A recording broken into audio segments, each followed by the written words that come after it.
You, solve this. Right now. The professor smirked, thinking he was about to embarrass her. But when Jasmine Harper stepped up to the board, she didn't just solve the impossible calculus problem. She rewrote the rules of the entire university. What began as an attempt to humiliate a quiet transfer student turned into a reckoning that shattered academic traditions. This is the stunning true story of how one brilliant woman took on a legacy institution and won. Now, before we dive deeper, please subscribe to our channel. We share powerful, meaningful stories like this every day. And drop a comment below to let us know where you're watching from. Thank you so much. And now let's get back to the story. Miss Harper, Dr. Thorne's voice rang out like a gavel cracking through silence. Why don't you come up and solve this for all of us? For a split second, the room stilled. Then came the rustling of pages. A few stifled chuckles. The unmistakable squeak of sneakers sliding under auditorium seats as students leaned in, eager for the spectacle. Jasmine Harper blinked slowly, the name like a dart embedded into her chest. She had barely warmed her seat in the front row when her name was dragged into the spotlight. She didn't flinch. Instead, she reached down, calmly closed her notebook, and rose. Every step she took toward the board echoed like a challenge in the sterile, cavernous space of Halston Hall. The lecture auditorium at Ravenbrook Institute was built to impress and to intimidate. Vaulted ceilings, layered rows of seating that soared upward like a Roman amphitheater, and one massive chalkboard at the front like a battlefield waiting to be claimed. It wasn't designed for comfort. It was designed to remind students who was in control. And today, Dr. Reginald Thorne was making sure everyone remembered it. He stood beside the chalkboard like a general, sleeves rolled to his elbows, perfectly trimmed salt and pepper beard framing his smirk. A man who had broken more minds than he had mentored, who relished turning pressure into performance, and who despised being questioned, especially by transfer students who didn't look or sound like they belonged. Jasmine knew exactly what this was. This wasn't about math. It wasn't about learning. It was theater. And she had just been cast as the fool. A whisper cut through the silence like a knife. She's from a community college, right? Watch this train wreck. She heard them. She always did, but her eyes didn't leave the board. There it was, a multivariable calculus monstrosity scrawled across the slate in white chalk. Elegant, brutal, and intentionally deceptive. A test not just of knowledge, but of intuition, confidence, and precision. A trap wrapped in academic challenge, gapped with cruelty. Jasmine exhaled, then she stepped up to the board. Dr. Thorne's voice oozed behind her like oil. No pressure, Miss Harper. Just a simple exercise in front of 120 of your peers. A ripple of laughter. But Jasmine didn't crack. Her fingers brushed the cold stick of chalk. It felt brittle, like it could break with the wrong kind of pressure. So had she, once, not anymore. Just a week ago, she was another name on a transfer list. A scholarship student from South Quincy Community College who had crushed every placement test but still entered this elite campus with secondhand textbooks and a chip on her shoulder. She had spent nights studying in diners, mornings tutoring local high schoolers just to cover application fees. Her journey here wasn't paved in legacy or letters of recommendation. It was built on grit. But grit didn't show on transcripts. So the looks came. The whispers. The stares. And now, this. She analyzed the equation in front of her. A triple-layered derivative wrapped around a nested exponential decay function. A wolf in mathematical clothing. It was complex, but it wasn't invincible. The trick wasn't to solve it like everyone else would. It was to see it differently. Behind her, another student whispered, "I bet she doesn't even know where to start. Maybe she'll cry, that'd be fun." The chalk touched the board, and Jasmine began. Her first move wasn't the standard derivative. It wasn't even on the beaten path. She skipped the traditional start entirely and rewrote the inner expression. A simplification most wouldn't even see until 5 steps in. The room hushed. Even Dr. Thorne raised an eyebrow. She didn't just understand the equation, she commanded it. But Jasmine didn't let the flicker of surprise distract her. Every line she drew came from muscle memory carved by late nights, from competitions where one slip meant elimination. She had earned every ounce of this skill. She reached step 4. Then paused, just long enough for everyone to think she might be stuck. Someone muttered, "There it is." But then Jasmine pivoted. She rewrote a section using substitution, trimming the equation's complexity in half. It was bold, risky, brilliant. Whispers turned to silence. Dr. Thorne stepped forward, arms crossed. "Miss Harper, let's not rush. Skipping traditional methods may lead to miscalculations." She didn't turn. Her voice was clear. "It's not a shortcut, it's a better route."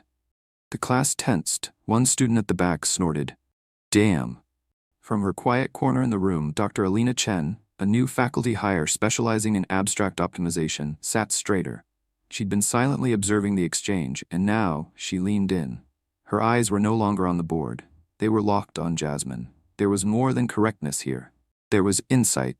Jasmine wrote the final step, boxed her answer, then set the chalk down with the care of someone who just signed their name to history. The room held its breath. Dr. Thorne approached, gaze flicking between her solution and his own expectations. He took longer than he wanted to, tracing her logic, finding nothing to attack. At last, he spoke. "Unorthodox." A pause, but correct. He turned to the class, the smirk gone. The challenge lost. But before he could reclaim authority, another voice broke through. "That wasn't just correct," Dr. Chen said, rising to her feet. "That was transformative." A ripple of realization spread across the room. The girl they had laughed at wasn't just good. She was brilliant. Jasmine didn't gloat. She didn't smile. She just walked back to her seat, every step as steady as the one that brought her to the front. The war wasn't over, but the first battle she had just won. She didn't even flinch. The voice came from the third row, a hushed whisper, but loud enough to ripple. She skipped half the steps. Is that even allowed? Jasmine heard them, of course. Every word spoken after she sat back down carried a strange new weight. Not heavy like judgment used to feel, but lighter, sharper, more curious. The same students who smirked when she first entered Halston Hall were now craning their necks to see her, scribbling notes that mirrored the equations still glowing faintly in chalk behind Dr. Thorne. He stood frozen near the board, his hand still brushing the ledge where the chalk had been placed. For a moment, he didn't speak. He was never quiet, never had to be. But Jasmine had just stolen his momentum. And in a place like Ravenbrook, momentum was everything. She calmly opened her notebook again. Inside, the pages were filled with solutions, annotations, theories she had refined on her own, most of them cleaner than the ones in their $300 required textbook. It wasn't arrogance that made her confident. It was proof. But what she wasn't used to, what she was now feeling, was the air shifting around her. Eyes she had felt pierce her with skepticism were now turning with something close to consideration, even admiration. Not all of them, but enough. Dr. Thorne finally spoke. "Let's take a closer look." But the words rang hollow. Even he knew it. He turned back to the board and underlined one section of her work. "Here," he said, tapping the chalk, "you used a transformation method that typically comes later in the semester. Why did you skip the standard factorization path?" Jasmine didn't even look up from her notebook, because that path would have added 3 unnecessary steps. This way, the core expression reduces cleanly in half the time. She said it like it was obvious, because to her, it was. Someone in the back let out a low whistle.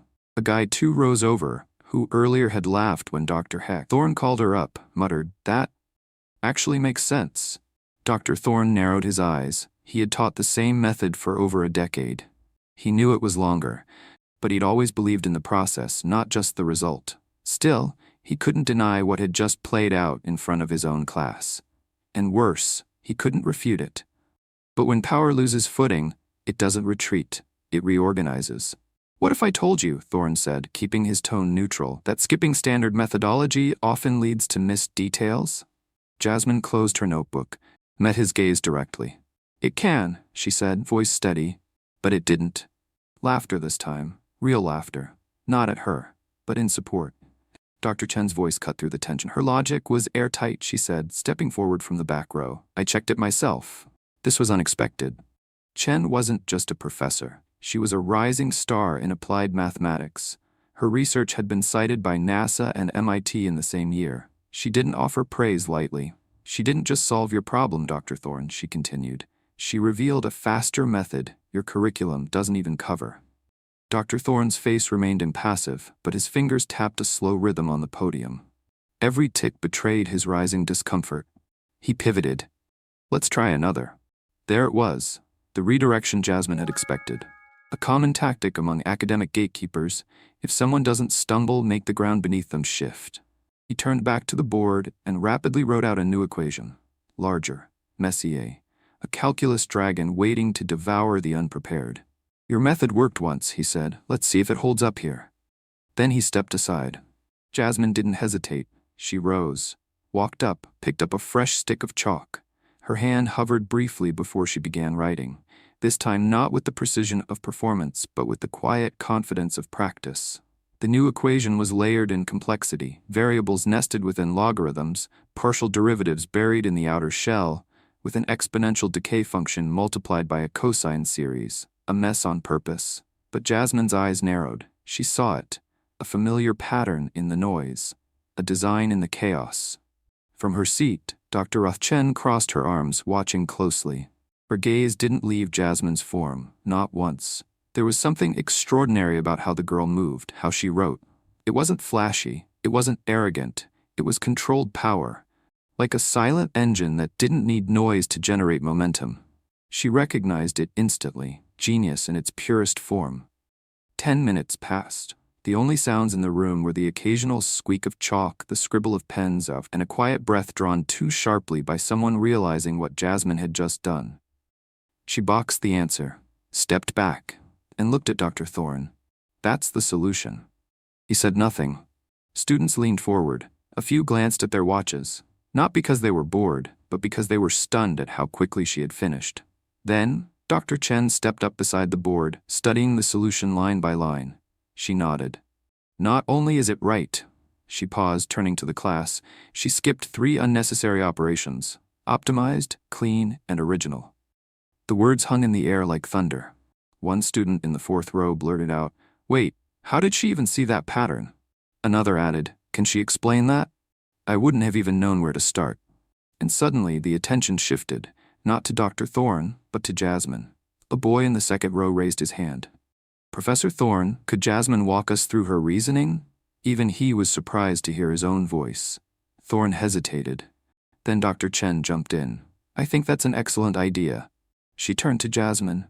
"Would you mind?" Jasmine stood still for a second, not because she didn't know what to say, but because she wasn't used to being asked. To explain, not to defend, to teach. She approached the board again, chalk in hand, this time not to prove, but to show.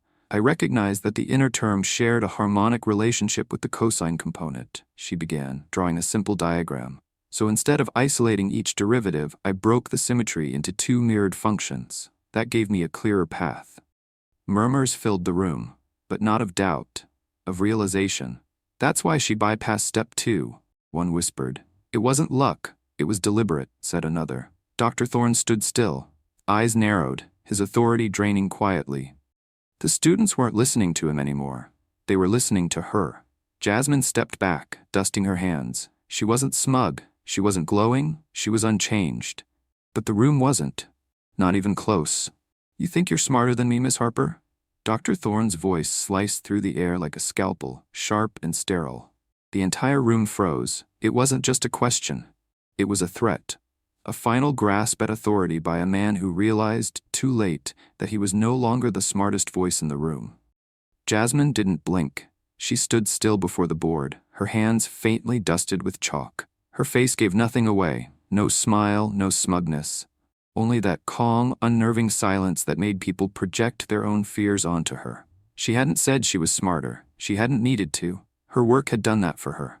From the back row, someone let out a low exhale. The entire lecture hall felt taut, like a string stretched to its breaking point. The students sat in a hushed awe, unsure whether they were witnessing an academic discussion or a duel with sharpened minds as weapons. Even Dr. Chen, seated quietly near the faculty entrance, leaned forward, her lips parted slightly, her eyes flicked between Thorne and Jasmine. This wasn't just about an equation anymore. This was about power. Jasmine finally spoke. "Smarter?" she repeated, her voice soft but precise. "No, I think I just see things differently." That statement, humble in tone but damning in meaning, rolled through the auditorium like thunder beneath the floorboards, because everyone understood what she had just done. She didn't deny the challenge. She disarmed it. Dr. Thorne's fingers twitched at his side, his jaw clenched once, the vein on his temple pulsing. No one had ever spoken to him like that. Not in this hall. Not in front of his students. Especially not a first-year transfer from a community college. He turned abruptly and faced the board. The chalk screeched as he underlined a specific variable in her second solution. You bypassed the second-tier transformation here. That step isn't optional in my curriculum. Jasmine met his gaze evenly. Because it's inefficient, the function collapses with a conjugate reversal before that's necessary. A few gasps sounded from students following her logic in real time. Someone whispered, "Wait, that's true," and immediately flipped their notebook open again. Thorne heard them, and that was what undid him the most. "It's inefficient," he repeated, his tone icy. To whom exactly? Jasmine didn't falter. To the math. It was such a simple reply. But in a room built on rules, traditions, and protocols, saying something was inefficient to the math wasn't just audacity, it was rebellion, and everyone knew it. Dr. Chen slowly uncrossed her arms and stood up. "May I?" she asked, gesturing toward the board. Dr. Thorne stiffened but nodded. He couldn't very well say no, not without looking like he feared a second opinion. Chen stepped forward, high heels tapping softly on the concrete as she walked toward Jasmine's work. Her presence brought a different kind of weight, quiet brilliance, the kind that didn't seek dominance but still demanded respect. She took a piece of chalk and traced Jasmine's alternative route. The method was elegant, brilliant even. It wasn't just mathematically sound, it was forward-thinking, the kind of logic that didn't come from textbook memorization. It came from understanding. This, Dr. Chen said aloud, tapping the last transformation, is what we call anticipatory optimization. You don't see it often in undergraduates, especially not in the first semester. She turned slightly toward Jasmine. "Where did you learn this?" Jasmine shrugged slightly. "Nowhere. I just kept solving until the longer paths felt like noise." A few students chuckled, genuinely this time, not at her, but in stunned, impressed disbelief. Dr. Chen smiled faintly. "Then you've done something most researchers take years to reach." Dr. Thorne's jaw tightened. He had just been publicly overshadowed twice, once by a student, then by his colleague. He turned back to the class, his voice clipped. "Let's move on." But the room didn't budge. Instead, one of the students, Peter Langston, a junior with a perfect GPA and a known Thorne favorite, raised his hand. "Professor, could Jasmine explain the coefficient reversal again?" His voice was cautious but sincere. "I've never seen it applied that early, and I think I missed something." That, more than anything, marked the shift. One of Thorne's top students was now asking her for clarity. Not him. Dr. Thorne's hand hovered near his tie, the movement of someone trying to hold on to composure. He glanced at Jasmine, then gestured stiffly. "Go ahead, Miss Harper." She didn't gloat. She stepped up and began again, this time with her back to the board and her face toward the students. Her voice was calm, her explanations clear. She wasn't rushing to prove herself anymore. She was just teaching. The way great minds often do, by making complexity feel like intuition. 15 minutes passed in what felt like 3. Pens scratched furiously. Laptops clicked as students recorded every word. Dr. Thorne stood to the side, silent. Dr. Chen took a seat beside him, her expression unreadable. When Jasmine finished, she returned to her desk. And something strange happened. Students looked at her. Not with surprise, not with discomfort, but with acknowledgement. She had gone from the girl in the front row no one took seriously to someone whose voice now had gravity. But even as the murmurs shifted from mockery to respect, Jasmine's expression didn't change, because she knew. This wasn't the end. This was just a crack in the dam. As class ended and students began filing out, some lingering longer than usual to catch a glimpse of the board one last time, Dr. Thorne remained behind. His hands were clasped behind his back, his face calm but tight with something that looked a lot like dread masked as disinterest. Dr. Chen, notebook in hand, turned to him as the door closed behind the last student. "You know what you just witnessed, don't you?" Dr. Thorne's voice was low. "Yes." "Then say it." A pause. Then, "She's extraordinary." Dr. Chen nodded once, "And if you don't treat her like it, someone else will." She walked out, heels echoing into the hallway like punctuation. Alone now, Jasmine lingered just outside the classroom, out of sight. Her fingers rested on the strap of her backpack. She heard every word. But she didn't need them to say it, because she had always known who she was. Now they were just catching up. "Hey, Jasmine, right?" She stopped just outside the glass-paneled exit of Halston Hall. The voice was hesitant, a male student, not mocking, not sarcastic, curious. She turned slowly. It was the same boy who'd laughed when Dr. Thorne first summoned her to the board. Now, his smile was sheepish, almost boyish. That was seriously impressive. I don't think I've ever seen anyone solve something that clean, especially not in Thorne's class. She didn't blink, didn't smile. "Thanks," she said simply. A pause. Then, "I mean it," he added, rubbing the back of his neck. I definitely underestimated you." Jasmine slung her backpack over her shoulder and nodded once. "A lot of people do." Then she turned and walked away, leaving him standing in a hallway that suddenly felt a little colder. As she stepped onto the campus quad, sunlight streaked across the lawn in golden lines, cutting between rows of Gothic buildings. Students bustled in every direction, some late for class, some hunched over laptops, some whispering animatedly in clusters. She kept walking. But something had changed. It wasn't in her gait, still steady, composed, silent, but in the way others moved around her.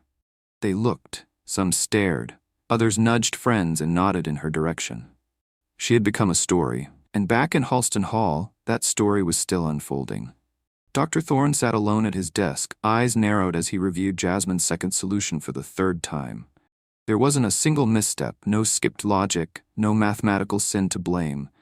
Just brilliance, uncooperative brilliance, uncomfortable brilliance, the kind that couldn't be tamed or boxed into his formulaic syllabus, the kind that challenged him. He gritted his teeth. She had disrupted the equilibrium. Made students look at him differently, like he was fallible. And worse, she had done it without ever raising her voice. Meanwhile, across campus, Jasmine walked through the East Garden, her thoughts quiet but alert. She found her usual bench under a willow tree, half hidden from the main walkways, and finally sat down. For the first time all day, she let out a breath she hadn't realized she'd been holding. The chalk dust still clung faintly to her fingers. She wiped them on the side of her jeans, then pulled out her phone. One message lit up her screen. From Jordan. "How was class?" She smiled, thumb hovering over the keys for a moment, before replying, "Let's just say I turned some heads." A second later, the typing dots appeared. "Jordan. What'd he do now?" "Jasmine. Tried to humiliate me. Ended up embarrassing himself." A few beats passed. "Damn, wish I'd seen it." So did she. But she didn't need anyone to witness it for it to matter. Back at the faculty offices, Dr. Alina Chen paced slowly in front of the long windows of her office. Her thoughts still lingered in Halston Hall. That girl? She had seen prodigies before, students who could memorize quickly or parrot back a concept with startling speed. But Jasmine had something rarer. She could see what wasn't written yet. There was a knock. She turned. It was Dean Stratton. "Heard about what happened?" he said, stepping inside with an amused look. "Word travels fast." Chen raised an eyebrow. "Does it?" "Thorne's already submitted an addendum to today's lecture report. You know him, won't admit defeat, but he's definitely rattled." Chen smirked faintly. "He should be." Stratton paused. "Think she's the real deal?" Chen looked out the window again. "No." She turned back to him. "I know she is." Later that evening, Jasmine sat in the campus library, tucked in a secluded study room lined with dusty old journals and half-working lamps. Her notes were spread out in a quiet storm of numbers, sketches, alternate equations. She wasn't reviewing what happened. She was refining what came next. She never let one win dull her edge. The second they stop questioning you is the moment you stop growing. That wasn't going to be her. A soft knock came at the door. She looked up. It was Peter, the honor student from earlier. He peeked in awkwardly. "Sorry. I know it's late." Jasmine didn't say anything. Just nodded once, giving him permission to speak. "I tried to recreate your process," he said, holding out his notebook. "But I think I missed where you transitioned from the nested log to the exponential reversal. Would you mind showing me?" She stared at him for a moment, then stood. She took the notebook gently, flipped through the pages, then grabbed a pen. For the next 10 minutes, she walked him through it, not slowly, but clearly. The same boy who wouldn't have looked at her twice this morning now hung on every word. And when she handed the notebook back, she said nothing. Peter looked at her with something close to reverence. "Thank you," he whispered. She nodded again, and he left. The next morning, Ravenbrook's online student forum lit up. A thread titled, Thorne vs. Harper, What Actually Happened in Differential EQ Yesterday. Over 100 comments in under an hour. She wrecked him. Wait, that was the transfer student? I heard even Dr. Chen was impressed. Somebody get her a TA position already. And while others speculated, whispered, and posted screenshots of poorly drawn diagrams, Jasmine was already on her way to her next class. Same calm stride, same weathered backpack. But something was different now. This time, when she entered the lecture hall, no one looked away. They made room. Miss Harper, do you have a moment?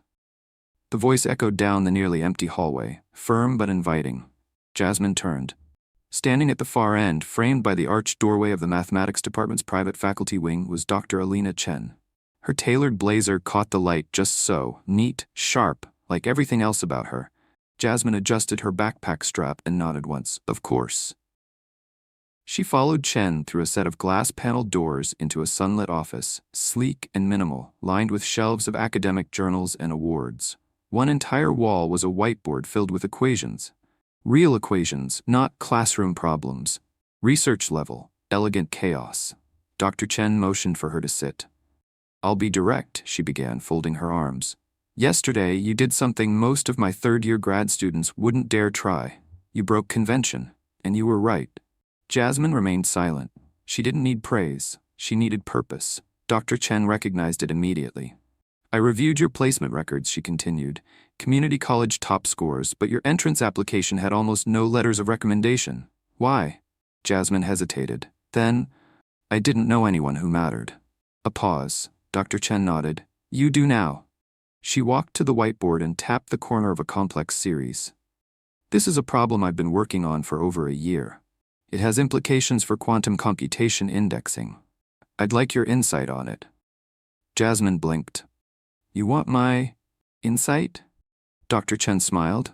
I want to see how you see it. For the next 20 minutes, the two of them stood shoulder to shoulder as Jasmine worked through the first half of the problem, identifying a symmetry no one else had spotted. It wasn't even a full solution, but it reframed the entire challenge. When she stepped back, Dr. Chen was already nodding, quietly smiling to herself. You see the world in angles most of us never notice. Then she turned to Jasmine and said something that made the girl pause completely. How would you feel about joining my research team? Silence. Not because Jasmine was shocked, but because for the first time in a long while, someone had opened a door without asking her to prove she belonged first. Is that even allowed for first years? She asked. Not normally. Dr. Chen smiled. But you're not normal. Meanwhile, back in Halston Hall, Dr. Thorne was anything but composed.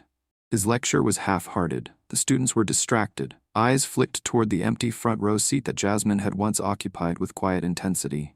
Even he noticed the absence, and hated that he did. After class, he returned to his office and immediately pulled up the faculty research system. He scanned through the names on Dr. Jasmine Chen's assistantship program. Her new addition hadn't been listed yet. But he knew it was coming. He leaned back in his chair, stared at the ceiling, and for the first time in years, questioned if he was being outpaced. Jasmine, meanwhile, left Dr. Chen's office with a folder full of problems that most doctoral candidates would flinch at. She didn't smile, not because she wasn't proud, but because her brain was already chewing on the first equation. She didn't chase validation. She chased clarity. By the time she sat in the student cafe for a quick lunch, word had already spread. Peter Langston passed by her table. Hey, just wanted to say, thanks again. The explanation you gave yesterday helped me nail a problem Thorne assigned last semester. She nodded. Glad it helped. He hovered a moment. Then, they're saying Dr. Chen picked you up for a research project? Jasmine looked at him carefully. They say a lot of things. Then she returned to her notes. But even she couldn't deny it now. The tide had shifted. Elsewhere on campus, the Dean of Mathematics, Professor Rylance, met with Thorne behind closed doors. You're losing the room, Reginald, he said flatly. Thorne's jaw tightened. It's one student. One student who's got the full backing of Dr. Chen, and now half your top kids are citing her methods. Thorne said nothing. Rylance continued. This school was built on challenging norms. If you try to suppress that, You'll be the one on the wrong side of history." A long, cold silence followed. "Then, she made a fool of me," Thorne said finally. "No," Rylance replied. "You did that all on your own. She just solved the problem." That night, Jasmine sat by her dorm window, knees tucked to her chest, staring out across the dark quad.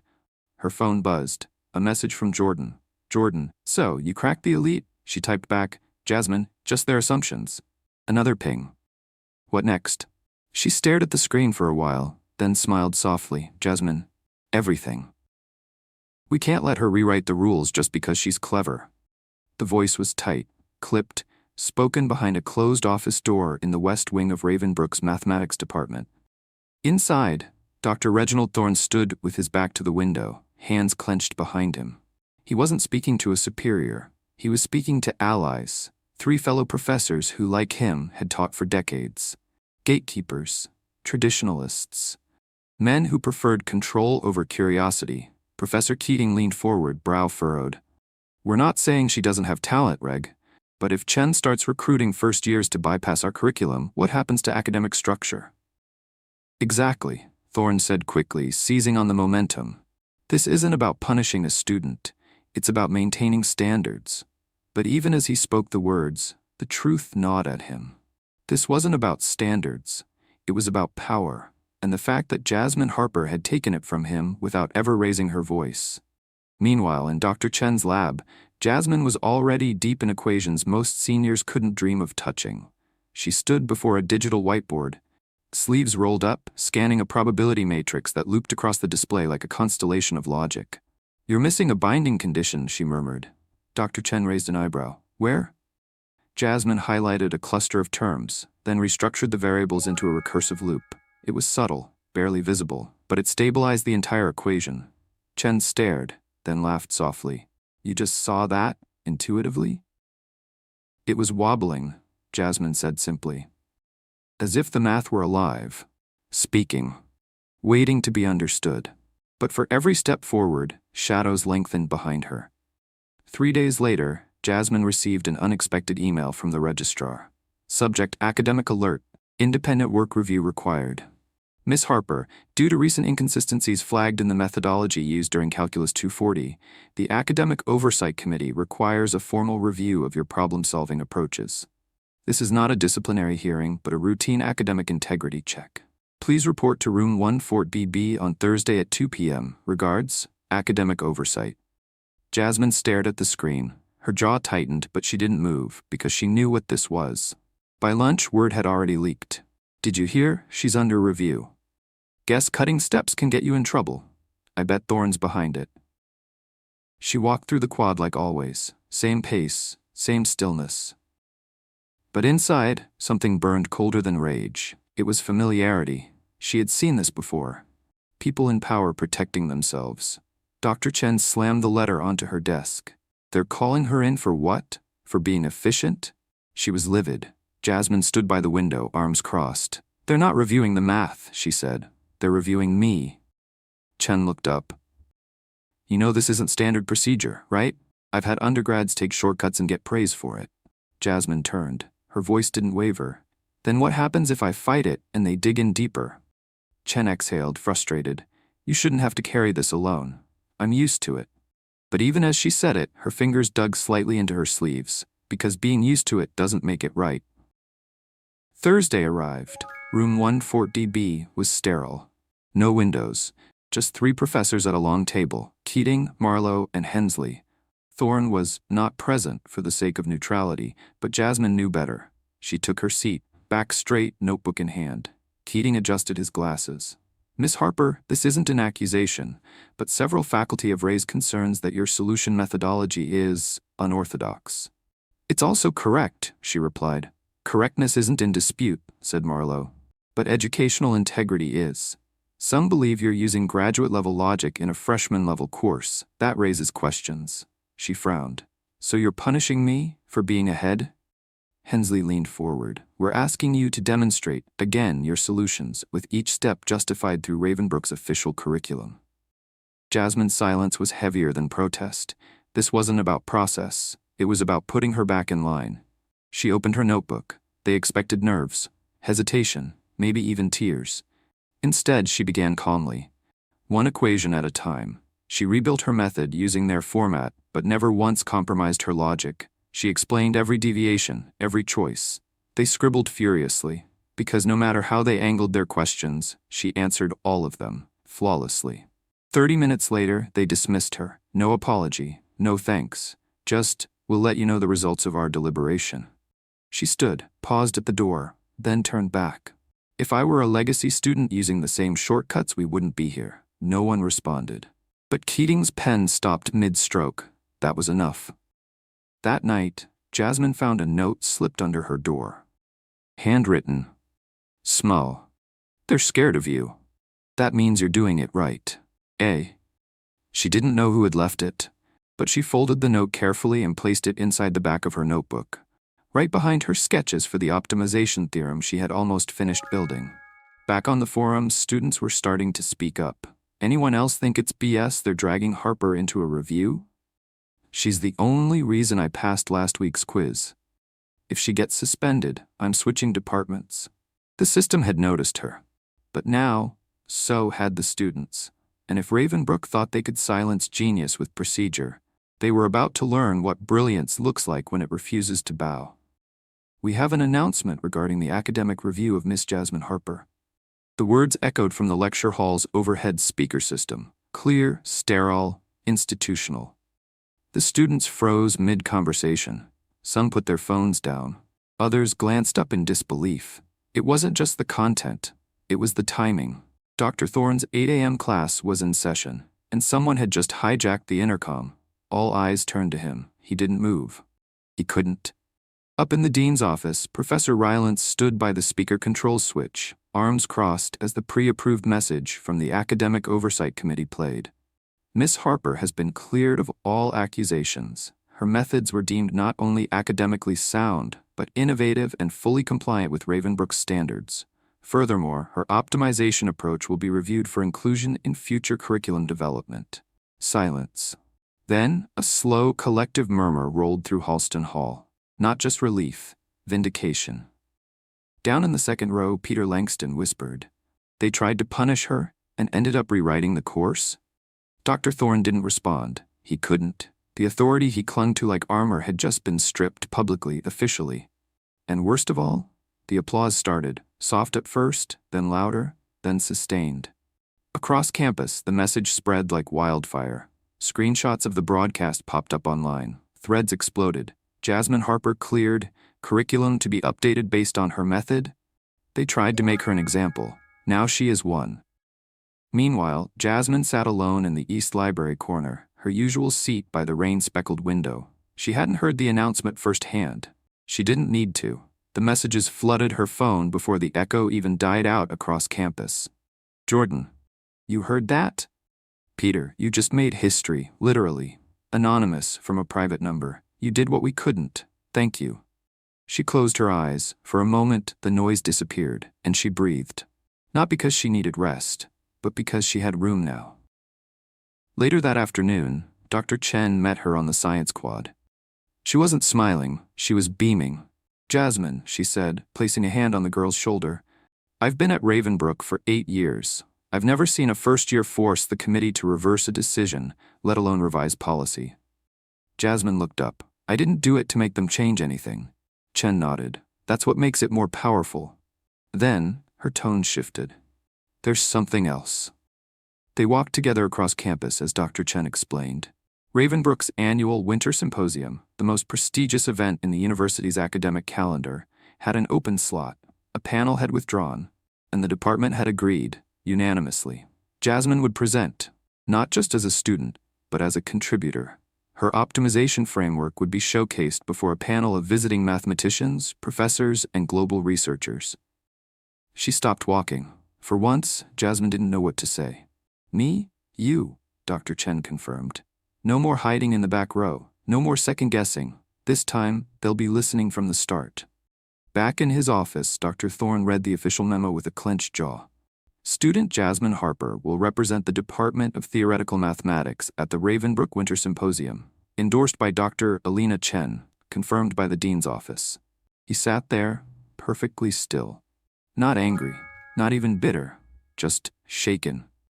For decades he had dictated the pace. Now a student had lapped him, and the institution, his institution, was clapping for her. That night, Jasmine received a campus-wide message in her inbox.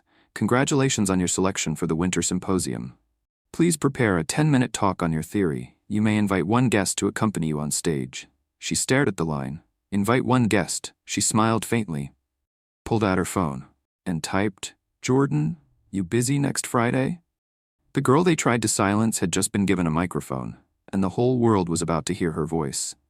"Are you sure you want to do this without notes?"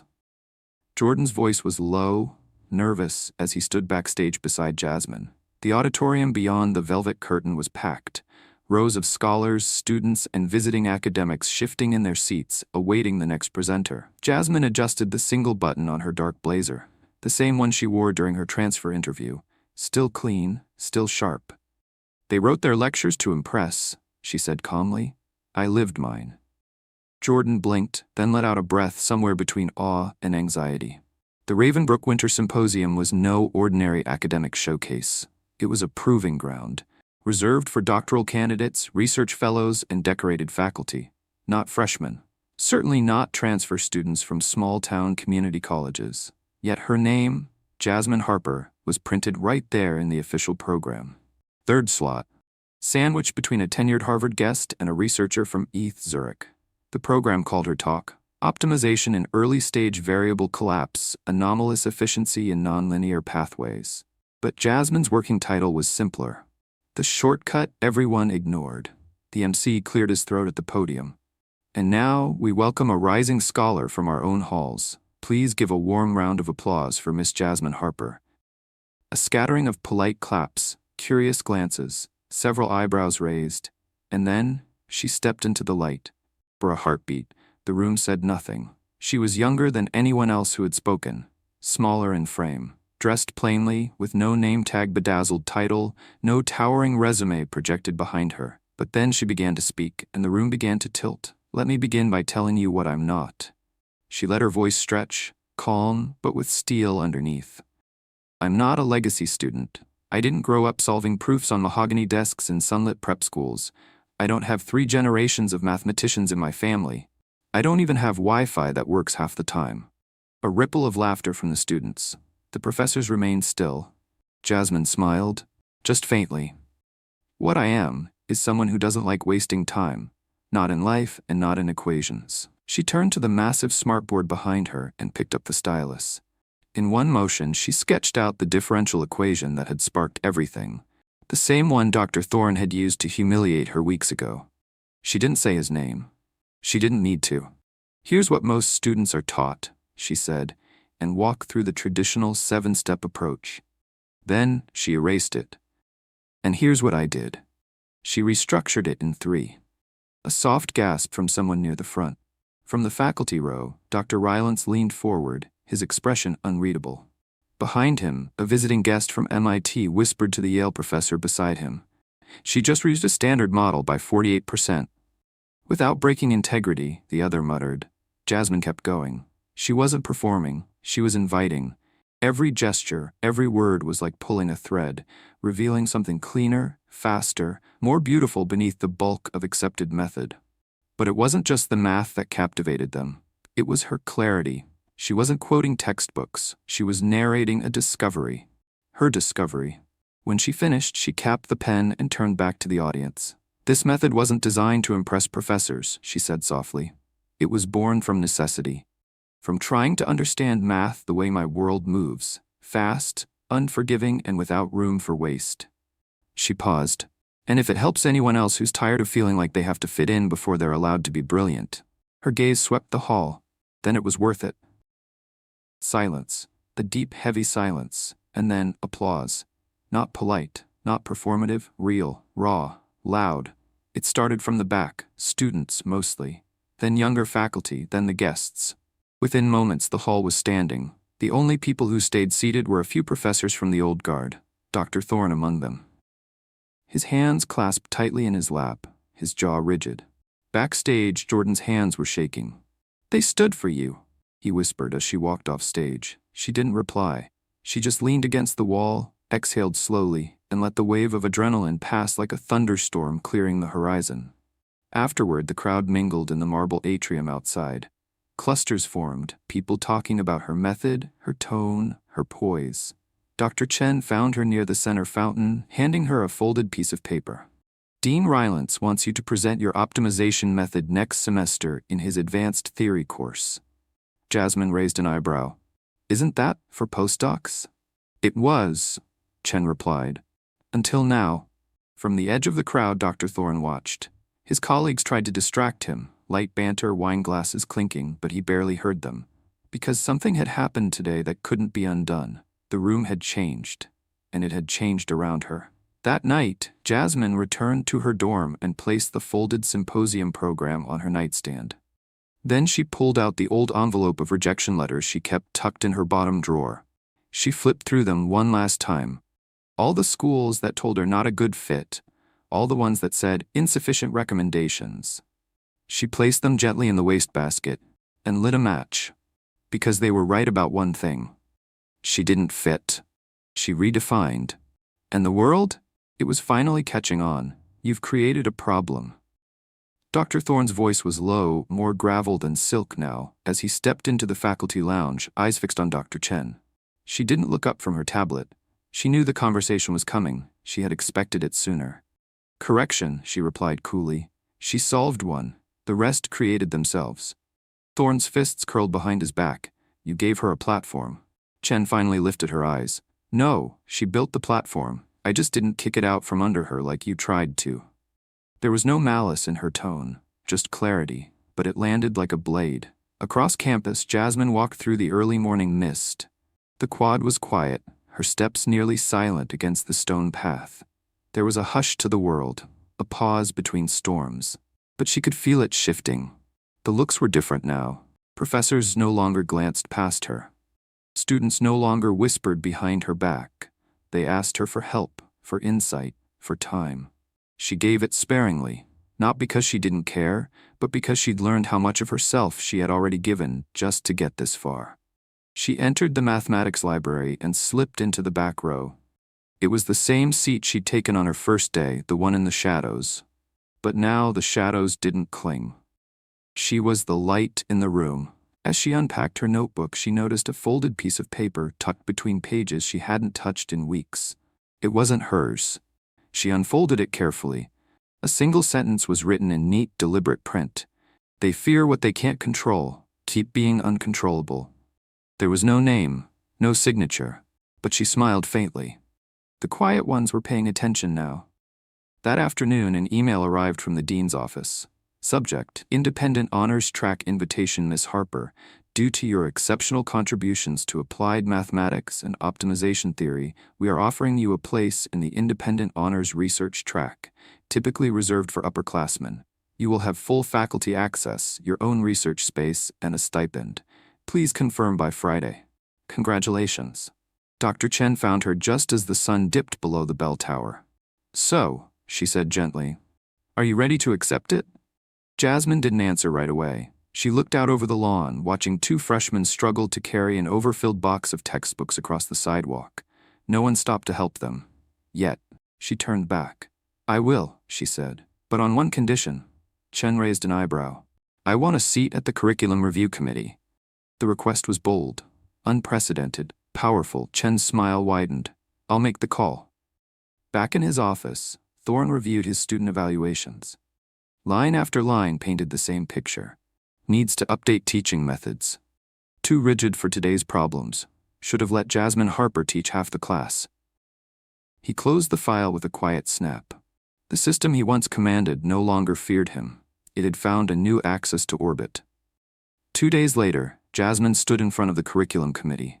She wasn't nervous. She was prepared. She laid out a proposal for integrating multi-path problem-solving into the core calculus series.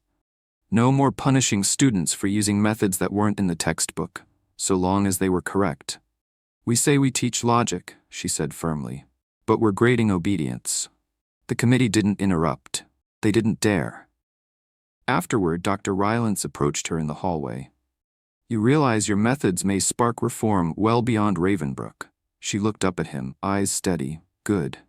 By now, her name had traveled. Other universities began reaching out, first with curiosity, then with caution, then with offers, fellowships, invitations to speak. One even hinted at a graduate assistantship, 3 years ahead of schedule. That night, in the quiet of her room, Jasmine opened her old folder of community college transcripts. The ink was still smudged in places, evidence of the cheap printer they'd used. She traced a finger across the words, Math 212, Linear Algebra, A+. The girl who earned that grade was the same girl standing at the top of Ravenbrook's most exclusive tower, just louder now, more visible, unapologetically brilliant. She heard a knock. Opening the door, she found Peter Langston holding a stack of papers and a grin. "You were right," he said, slightly out of breath. "The recursive jump works in both directions. It's not just faster, it's elegant." She nodded. "Math usually is. People just bury it in noise." He hesitated before turning. I didn't think someone like you would ever make me see things differently." Jasmine tilted her head. "You mean someone like me? Or someone you assumed I was?" He opened his mouth, then closed it. "Fair." And he left, humbled. Back in Halston Hall, Dr. Thorne stood before a chalkboard, staring at a problem he'd written years ago. The same method, the same approach. It felt heavy now, clunky, like a relic. He stared at the board for 10 minutes, then picked up the eraser and wiped it all away. Because even gatekeepers eventually learn. If the doors you guard are no longer needed, you'd better start learning how to walk through new ones. Do you remember where you were when Jasmine Harper changed the calculus curriculum? It began as a joke, a whisper between students, a tongue-in-cheek meme shared in group chats, a kind of folklore birthed in lecture halls and late-night study groups. But as the weeks passed, it stopped being funny, because it stopped being false. Inside Ravenbrook's main atrium, where only portraits of founders and Nobel laureates once hung, there now stood a framed printout of Jasmine's symposium equation. No gold plaque, no ceremony, just a sheet of paper behind glass, clean, stark, utterly brilliant. Above it, scrawled in black ink, a simple quote from her speech. "I didn't come here to impress you. I came here to stop wasting time." Students began taking photos with it. Professors began referencing it. And somewhere inside the institution's bones, the structure that had once weighed on her shoulders began to shift, slowly but irreversibly. But Jasmine herself? She hadn't changed. Not the way they expected her to. She still wore the same black blazer, still kept to the quiet corners of the campus library, still walked like she had somewhere more important to be than wherever she was. But the way people moved around her, that had changed. They no longer stared at her in confusion or condescension. They cleared a path. One afternoon, a freshman tapped her gently on the shoulder as she studied beneath the east window. "I just wanted to say thank you," the girl whispered, nervously holding her copy of Advanced Calculus Volume 3. Jasmine blinked. "For what?" "For proving that someone like me could belong here too." She didn't know what to say at first, because she had never asked to be an example. Never wanted to be anyone's symbol or savior. She just wanted the noise to stop, the doubt, the dismissal, the distance between brilliance and belief. But now, she could feel the ripple of her presence extending outward, touching people she might never speak to, in classrooms she might never enter. A quiet revolution. And she, unintentionally, was at the center. Meanwhile, the math world kept asking, who is she? Academic journals began citing her optimization method under a new nickname coined by a Princeton grad student, the Harper collapse technique. The name stuck. 3 Ivy League programs requested guest lectures. A publishing house offered to sponsor a book. She declined. For now. Because Jasmine knew what no one else seemed to grasp. This wasn't her peak. It wasn't even close. It was the entry point.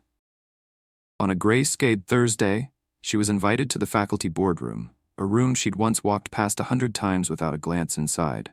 Now she stood at its center, a dozen deans, 4 department chairs, and at the head, Dean Rylance, stone-faced but eyes alight with recognition. "Miss Harper," he began, "we'd like to invite you to co-author the next iteration of Ravenbrook's differential calculus curriculum." A pause, not as a case study, as a co-architect. The room waited. Jasmine didn't blink. "On one condition," she said. "I want open submission from community colleges. No fee barriers, no legacy preference. Let ability speak first." Rylance arched an eyebrow. "You want us to rewrite admissions too?" No, she replied. I want you to rewrite Access. A pause. Then slowly, he nodded. That night, she returned to her dorm and looked out across the quad where she'd once walked in the rain, head down, books hugged tight to her chest. Now she stood at her window, hands open. And the world? It looked different. Not because it had changed, but because she had cracked it open, one step at a time. Weeks later, she received a letter from South Quincy Community College. Her old professor had written in careful cursive.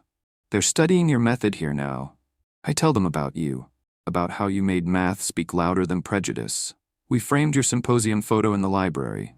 You belong to us too, Jasmine. Don't forget that. She didn't.